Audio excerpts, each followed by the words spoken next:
Hey guys, what's up? 2BitCheese here with a little bonus extra video. Last night some news dropped that Sony was not going to do E3 next year. So let's dive into that. So yes, Sony will be skipping E3 2019. There's been a lot of videos posting about this, and I have some of my own personal takes on it. But I'm going to go at it from 2 points here. The first point, of course, being that I think it's obvious that the PS5 is on the horizon. Now, I don't think it's going to be released in 2019. Who knows? Sony could surprise us, and sometime next year, also being the 25th, isn't it the 25th anniversary of PlayStation as a brand, they could do their own event like Nintendo did in revealing their hardware. In fact, actually, I think Sony did their own event for revealing the PS4. They didn't do that, I don't think, at E3. Correct me if I'm wrong in the comment section below. But anyway, they could do their own event, and that's why they're skipping E3, because they're like, hey, we got all this news, we're going to do our own special event sometime in 2019, and we're going to reveal the PS5 and really, gear up for that next year. That might be possible, but also very likely is just that 2019, we already know what we're getting. Sony pretty much, in a very ballsy move, revealed back in 2016 everything that they were coming out with for that console. Like, looking back now at it, at the time it's like, oh man, they got all these games, but looking back at it, they knew that they would be releasing the PS5 sometime within, I would say 2020. So Sony back in 2016 pretty much said, yeah, here's everything we're working on for the next 4 or 5 years. And so that was great. That was a huge show for them, but each year it's just been like, oh, we saw this last year. Oh, we saw that. I've commented the last 2 years on that. How each Sony E3 is just, oh, you're showing us The Last of Us again. You're showing us Ghost of Shiitake Mushrooms again. You're showing us at the time, God of War again. So maybe they saw that and they're like, hey, yeah, we really don't have anything to show for the PS4. It's just kind of, steady as she goes until, the PS5 comes out. I really feel that way. We know we're getting The Last of Us Part 2. We know we're getting Ghost of Tsushima. We know we're getting, Days Gone. So there's exclusives that we know that are coming out for the PS4. Also, Hideo Kojima's weird baby game, FedEx delivery game thing. That game. We know we're getting that eventually. I think a lot of those are going to be cross-platform. But yeah, that's how I feel like, and I think that's good for them. They don't have to. Essentially, Sony does not have to be at E3. Really, they don't. They are way ahead. Xbox is way behind in sales compared to the PlayStation 4.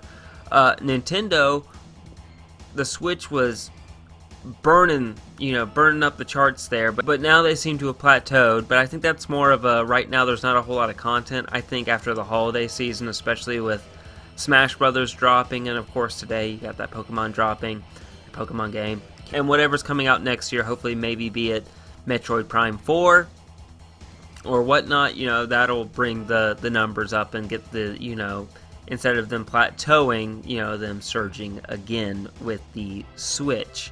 But yeah, essentially Sony right now is in a position where they can say, hey, yeah, we don't have to be there. We don't really want to announce the PS5 yet, because that would cut into the PS4's success right now. It really would. You announce the PS5 in 2019, people are not going to buy a PS4. They're going to wait. They'll be like, oh, I'll just wait. People aren't going to buy a Pro, actually. And I think that's kind of where Sony's leaning right now, is they want to sell a bunch of PS4 Pros because they're essentially done with the base console. So, I mean, there's that, and I think it's smart of them to do that, and I think they're gearing up for the PS5. On the other hand, the second thing I'm going to talk about, because there's a lot of people who have been kind of like worrying, like, what's going on with PlayStation? They canceled PSX 2018, and now they're not showing up for E3. And I think mostly, Sony is fine. They just don't really have anything new to show. And if there is something new to show, they want to wait for a later period. They don't want to show it at E3 because maybe that cuts into the momentum they have with the PS4, so they want to wait on this stuff.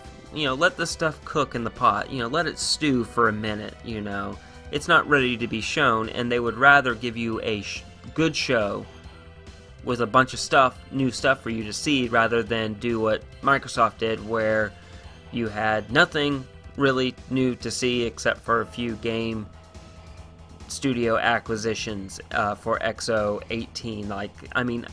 I gotta give Sony props for that. They at least are going, hey, if we put on a bad show, that could really slow our momentum or even change the narrative, because they really have to keep that brand going, saying that PlayStation is the brand to get. Now, the second thing we're getting to is the downside. And there is a huge downside to this, because you're essentially giving Microsoft a huge platform this coming E3. Now, this is saying that if they don't have an event, which I think Sony at some point next year will have an event, they're not going to let Microsoft just have this huge, platform next year without having something to counter it. But it is a mistake letting them have that huge platform. And essentially, Microsoft might be able to get Call of Duty, Destiny, so they'll be able to get Activision onto their stage, because there's not going to be a PlayStation stage. So I think that the ultimate downside to this is essentially, by not being there, you're giving a huge platform to your competition.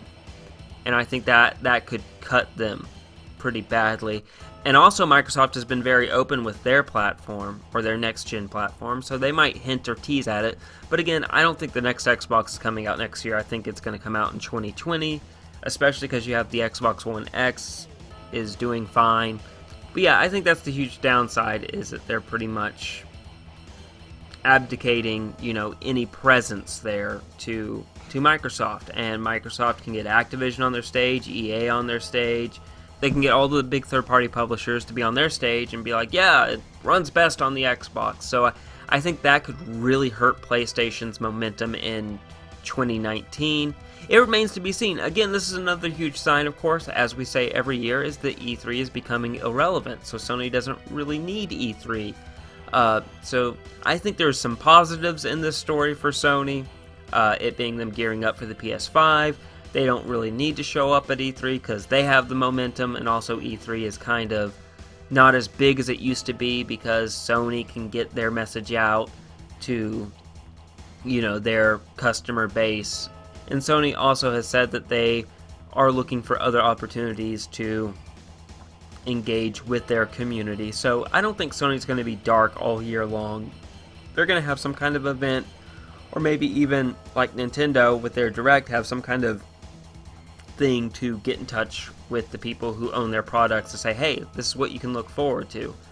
So I don't think I think E3 is becoming even more irrelevant. At the same time, though, folks, you gotta admit that E3 is still a decent stage, and that gives their competition, Microsoft, a microphone to sit there and say, hey, look at us, and then get all of the third party especially on their stage to show off and like, hey, it runs best on here, don't bother with a PlayStation because you're going to get the best experience here on Xbox. That, and then also, we don't know what Xbox has up their sleeves as it pertains to exclusives and whatnot too. So I feel like it could be a double-edged sword. And one thing, it could benefit Sony, and then on the other hand, it could really hurt Sony this year.